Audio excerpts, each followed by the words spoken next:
na bagong produksyon ng mga sintetikong gamot, ang mga halaman ay kadalasang ginagamit upang pagalingin ang karamdaman at tumutulong sa pagtataguyod ng kalusugan at kabutihan. Ang isa sa mga herbal na lunas ay tinatawag na kabling gubat o balbas pusa. Matuto ng higit pa tungkol sa mga benepisyo sa kalusugan ng halamang ito, kung paano maghanda ng balbas pusa bilang isang herbal na lunas, pati na rin ang anumang pag-iingat na kailangan mong malaman.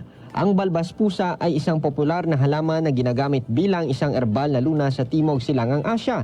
Dahil dito, ang kaalaman kung paano ihanda ang halamang balbas pusa ay malawak na kilala sa iba't ibang mga bansa sa Timog Silangang Asya. Ang balbas pusa ay iniulat na may antimicrobial properties, maaaring gamitin bilang isang diuretic, tumutulong sa paggamot ng ilang mga problema sa bato, tumutulong sa hypertension, nagpapabuti ng mga sintomas ng diabetes, at maaaring gamitin sa pagtugon sa labis na katabaan, lalo na kung isinama sa iba pang mga herbal na panlunas.